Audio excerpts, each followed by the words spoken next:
What is going on, everybody? Forged by Games here, and welcome back to finally the Q&A answer part. Now, you guys dropped your comments in. I just haven't got around to it. We got to get to it because I've put it all long enough, I guess. And I don't know why I put it off or what was going down there, but we finally got to it, and here we go. So, get my phone so I can answer them in the order they were received. Okay, so first up, we got Gaming Gems. We've got what is the first game you played that made a big impression on you? Now this one I kind of thought of, and I guess it'd probably be the first game that I really actually started to play when I was young. It'd be like Super Mario. Granted, like Pong and stuff like that was like, you know, a whole big thing back then too, but that was just a little bit before my time, and like Super Mario was like my real first game that I really started to play. So yeah, I guess Super Mario. Let's see. All right, next up we got Guild Mom Gaming. What got you into YouTube? I always wanted to have a YouTube channel, but kind of in the past it just kind of held me back because I kind of was always scared of this, you know, especially this. You know, when I play the game, like I said before, it's a different thing. I've got something to react off, but just talking, you know, to you guys, it's, I guess, kind of strange for me, but it's getting better for me. But you know, it's just always something I wanted to do, and I watch people like Markiplier and like the Rad Brad. Now, granted, he doesn't have a camera; he just plays the games, just voiceover. But you know, those are kind of two people I like. And Markiplier I really like. He's funny. So, all right. Next up, we got Goro. I think I'm saying that right. If I'm not, my bad. What is your setup? So my setup is ancient. My monitor's alright, they're pretty new. Xbox, you know, One's pretty new, obviously. The computer is terrible. It's absolutely terrible. I will do a little kind of B-roll, I guess. You guys will see that right now. Alright guys, so on to the setup here. I gotta kind of back up here. So back here, try not to get the light kind of reflecting. So that's just kind of the desk. I kind of gotta block the light. Where's it at? Hang on a second. There we go. So kind of the setup there, that there, yep, guitar. No, I don't really play, so I'm terrible. Can't really play very well, but that's the setup. And I gotta leave that open because it's shit.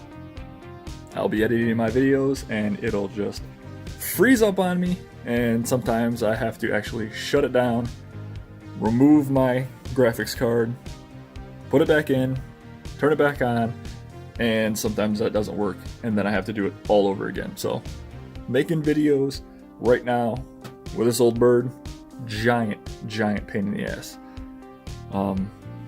Just the microphone there, it's nothing special. Just got a little pop filter and another pop filter just in case, a little boom arm. It is the Fifine. Here, you can see it. So, I mean, I think the mic was like, I don't know, 20 or 30 bucks. I mean, I like it. I think it turns out pretty good. I got a little, my keyboard, little stand-up stand, so it stands up when I do my stuff. No, I'm not a drug addict, if you guys see this. This is thermal paste for a CPU. There you go. So no, I'm not shooting up drugs, guys. Not at all. That right there is just the baby monitor, and there's my camera right there. Lighting setup, lights, and yes, back there is just a green screen. So if you guys haven't seen or known, what's behind me is all kinds of fake. Nothing's real. So my little bows that I use, headphones, and I think that's enough jumping around. I don't think there's anything else to show you guys. The old Xbox in the water there. But alright guys, so that's that. Alright guys, one last thing that I did want to add, that when I was talking about my first video game and everything, yeah, I still have it. So this is kind of little Mike's past right here. So here's all the games that I have still. Gonna show you guys.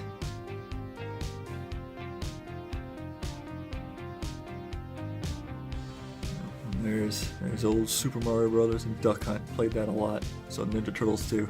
Yeah, I mean all of them. I played all of them a lot. I can't sit here and lie saying I didn't play a lot of time in there. Still got the guns in there, controllers, and then there's the system there.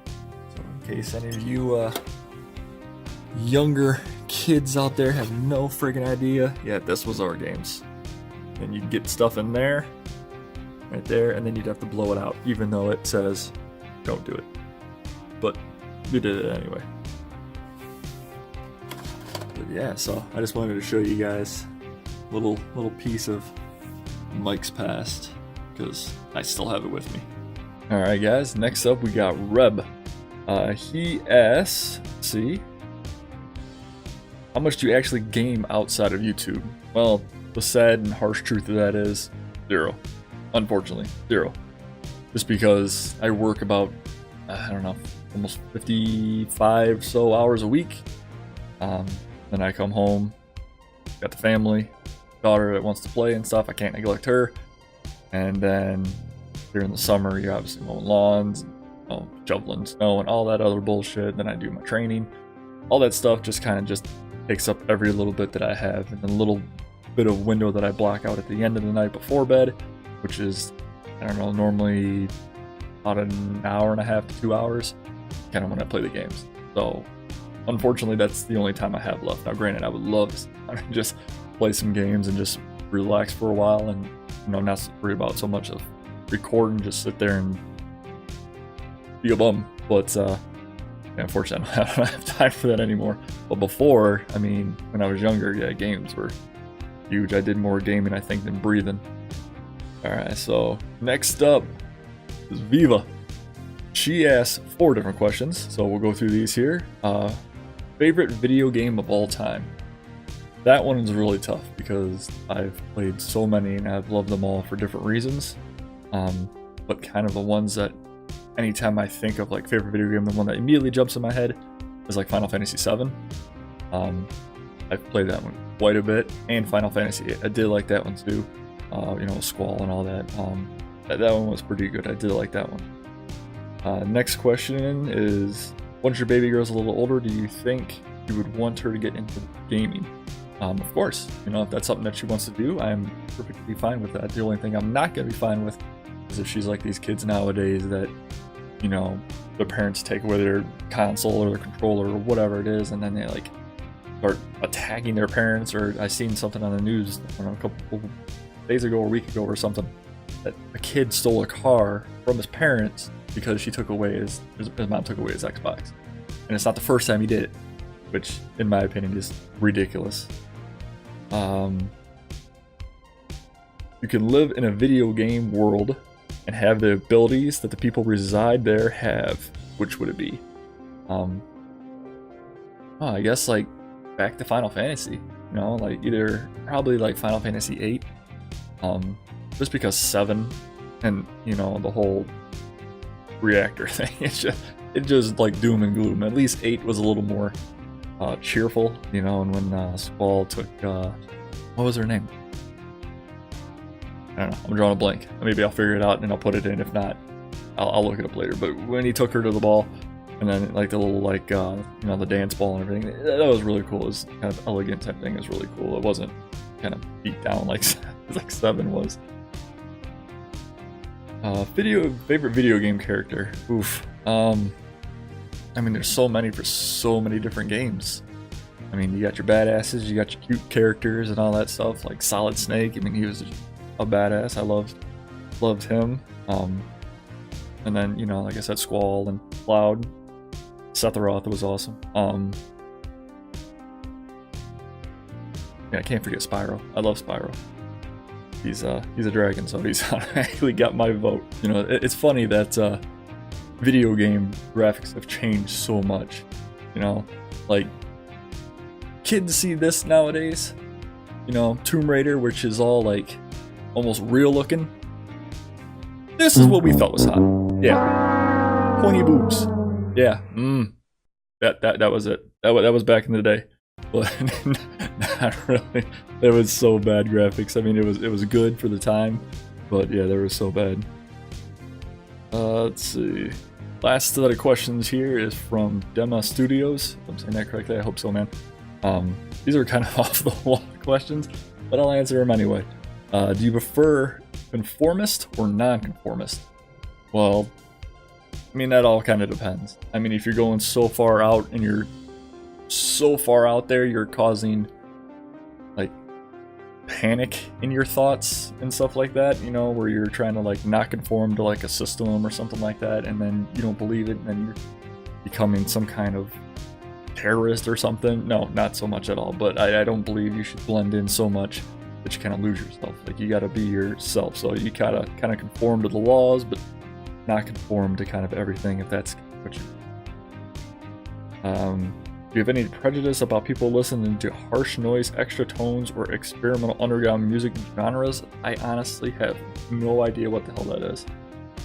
I'm not sure. So, no. And just to answer it simply, I guess, I don't really care what people listen to. I mean, as long as it's not like some kind of hate, you know, like bashing people or something like that, who cares? Do you prefer to work alone or under directives of a boss? I mean, I guess it really depends on what the project is. I guess I prefer to more work on a team. I don't really like to just be given orders, stuff like that. So I mean, if someone wants me to do a job, obviously I can do that, that's not a problem. But I would just be more a part of a team, you know, just spitballing and just, you know, because when you're on a team, if you think of something and then you have no one else to bounce that idea off of, it doesn't grow anywhere. It's that's your idea, and you think it's great, which it is great, but it couldn't have been as good as it could have been because you received someone else's input. So I guess in the middle, a team. In your opinion, in 50 years, how will society be? Open to new lifestyles or get worse, becoming a slave to consumerism? Sadly, I think we're just moving to WALL-E. If you guys ever seen that movie, and when they're on the ship and they're in their little, you know, scooter chairs going by, and there's billboard ads at the whatever the thing is, I can't remember the store, big, like it's Big K or Big Mart or whatever it is. Yeah, it's just, I think that's what it's being. I mean, we're always like on these things where we're just constantly, you know, staring these things down, and we're just oblivious to outside factors. So unfortunately, I think that's where we're kind of going.